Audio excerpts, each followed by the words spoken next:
Not a licensed physician and not giving medical advice. It's purely for entertainment and educational. Yeah, not many licensed physicians are in this good a shape, but someday I'll be in this good a shape with a medical license.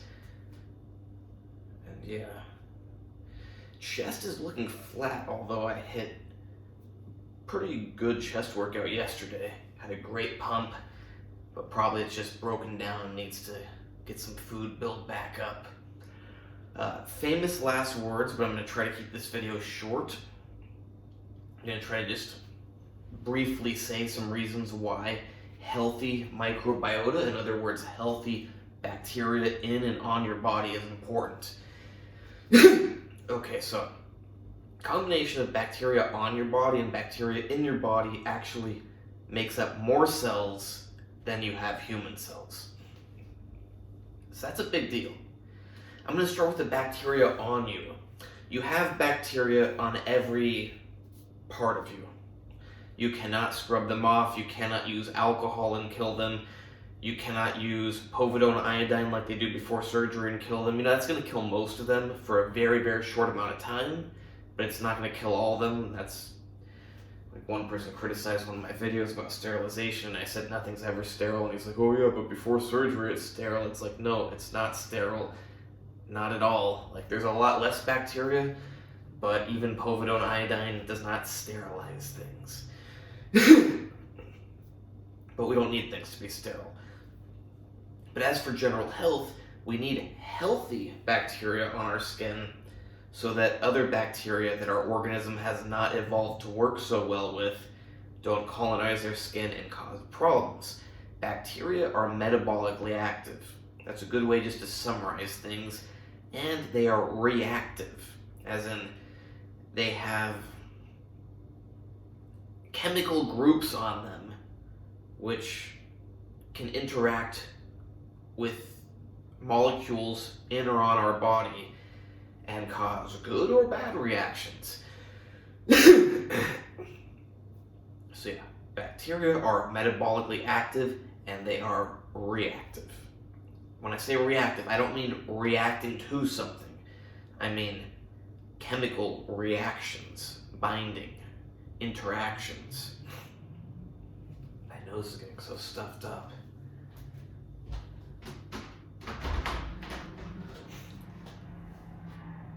So, on your skin, I'm going to leave it like this, that you need the good ones so you don't have the bad ones. Not like you can really get, right? I'll just leave it at that. Inside your body, you have bacteria everywhere, but of key importance is in your GI tract. Now, on top of, in part of that metabolically active thing is the fact that bacteria actually catalyze a lot of reactions. Well, they don't just catalyze them. That's a laymen use that term in a very broad sense, but in a strictly chemistry sense, bacteria do a lot more than catalyze reactions. They literally carry out a lot of the reactions that we need to go on. These reactions do not happen without the bacteria. So for a lot of vitamins you need and other molecules, if you don't have the proper bacteria, even if you take a multivitamin, now I don't know exactly what forms of vitamins are in a multivitamin, plus every multivitamin is different, but there are a lot of vitamins that we consume in one form that we need bacteria to change into another form. So even if you took them in pill form, you think, oh, well, I'm deficient in it, I can just take more of it. And you think, oh, I can't absorb it, maybe I should inject it. Guess what? Even if you inject it, if it's not in the active form and you don't have the bacteria to turn it into its active form, it's not going to be active. So bacteria are very important.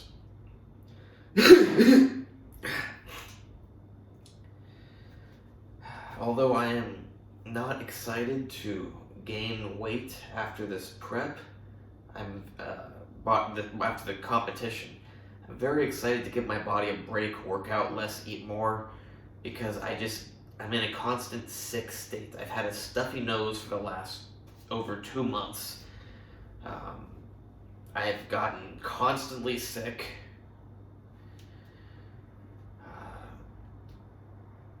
Yeah, not good. Not the topic of this video, but it's not actually healthy to do a bodybuilding competition. That's why I don't stay in Instagram influencer shape all the time, because it's not healthy. Even now, like, I don't look super shredded, but the amount of it's not really the body fat. I think it's more of how much physical activity I'm doing and how little sleep I'm getting. But yeah, if I were to keep eating the same and do less activity, I would gain body fat. Got a nice ribeye. Okay, so another thing about the bacteria. I'll show you the ribeye, since you're probably wondering about it. So, besides being important for vitamins and other molecules, remember how I said they are reactive as well?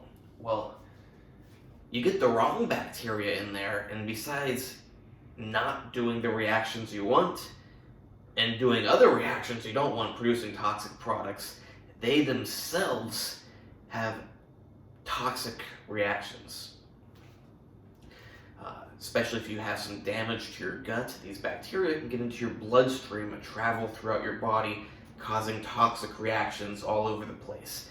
And this might be going on, like, you might think, oh no, I don't have that going on, but it might actually be going on a little bit, contributing to overall poor health. Like, who knows? Maybe that's why I've been getting sick all the time. Maybe one of my bouts of food poisoning damaged my intestines. I mean, I've had salmonella poisoning this year. I didn't treat it with antibiotics or anything. I just wrote it out. So who knows? Maybe my intestines are damaged and I'm getting a constant leak of bacteria into my blood, poisoning me. It causes problems everywhere. And not only the bacteria can seep into your blood, but it's more likely that molecules that they make, or that are in them, or that are part of them, because bacteria can die, you can get pieces of them. Bacteria can die, you can get dead ones still react. Bacteria can produce molecules, which then can slip through your gut into your blood. And the bottom line is there's a lot of ways that the bacteria, if they're not good, or even if they should be good but you have a bad gut, spread throughout your body where they shouldn't be, and cause a lot of problems, because whether a bacteria is good or bad is dependent on where it is. Skin bacteria is not meant to be in your GI tract. GI tract bacteria is not meant to be in your lungs. Things need to be in place. Just like my ribeye needs to be in my stomach. Doesn't do me much good on the stovetop there. Doesn't do me much good on the street. Does me a lot of good in my stomach and then my intestines. Okay, so what else about bacteria? Oh, bacteria, like me, need food. Like you need food too, unless you're really special. And what bacteria thrive in you depend on what you feed them. When you eat food, you're not just feeding yourself, your human cells. Remember, you got more bacteria cells in what you call yourself than you do human cells. Every time you put food into your body, you're giving it to the bacteria in your whole GI tract.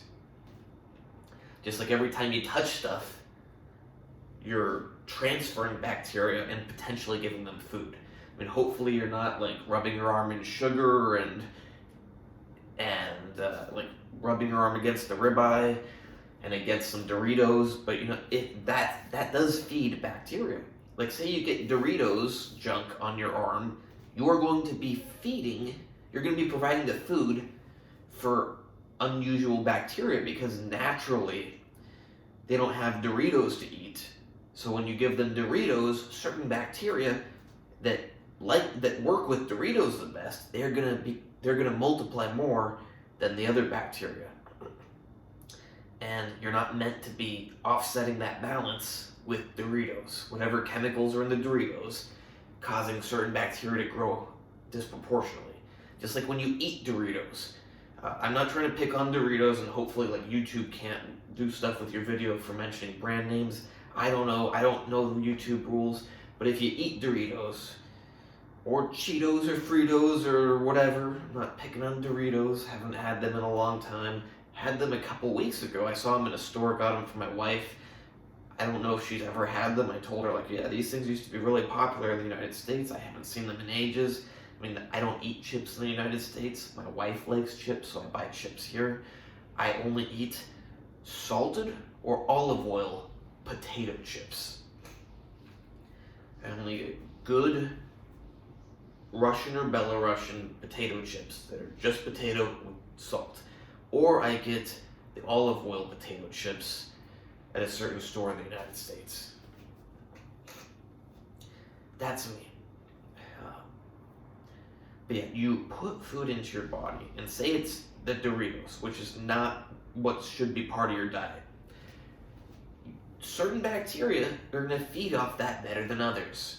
And now you disrupted the balance, you got all those chemical reactions screwed up, you got bacteria that can react in different ways, that can produce different molecules that shouldn't be there. And remember, not only can that mess up your gut, mess up the vitamins, which the vitamins are, you mess up your vitamins, now you're going to mess up the rest of your body, but you can get chemicals from the bacteria or the bacteria themselves spreading throughout your body. Now, it's probably not going to be a massive amount of the actual bacteria, or else you would have sepsis. But you can get dead bacteria, you can get bacterial debris, you can get bacterial products. The bottom line is you can get a lot of stuff floating around your body that shouldn't be there, interacting with things it shouldn't interact with when you have the wrong bacteria. Oh, and talking about gut damage that can allow the bacteria to go through. What do you think can damage your gut? Well, the wrong bacteria can cause damage to your gut. So it's like you put bad food into you, you cause the wrong bacteria to grow, it damages your gut. Now you got all the stuff going through your body that shouldn't go through your body, plus you're not making the right vitamins. Your body is all sorts of screwed up. Yeah, it's a big deal. But I need to put that good food, that ribeye, into me. My muscles are starving. I gained a little bit of fat. Can't see the bicep striation so good. Maybe it's the lighting. You want to see better bicep striation, check out some of my other recent videos.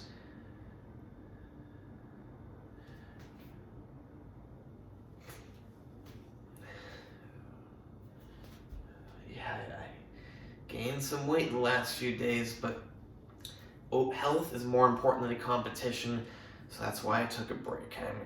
I had the common cold, had a cardiac complication from that, had some other stuff, got food poisoning a couple times, got the flu, in that time I got some other minor common colds and stuff. Not that common cold, but you know, the other common colds. I've had a stuffy nose and on and off constant sore throat for the last 2 months. Like, it's not healthy to diet and train the way I'm doing. I'm doing it for a bodybuilding competition. Now, if I didn't have medical school, I could probably do this. But you add all the stuff I'm doing together, not healthy. You want to be healthy, be aware of your limits. Don't go past them. You know, you can do it for a little while, like I'm doing for this bodybuilding competition. Is it worth it? No, probably not. Am I going to do it? Yeah. I'm going to do it because I can do it, and then I'm going to be as healthy as possible afterwards, which is going to require less exercise and probably more food. The main thing is just going to be the less exercise, but the body does like food. Believe it or not, it's not unhealthy to have some body fat. Like, this is not my ideal body fat. It's not super lean, but the body likes food and nutrition. Hope you like this video. Please like, subscribe, and comment wherever that is. It costs you nothing, takes 5 seconds can help me out someday.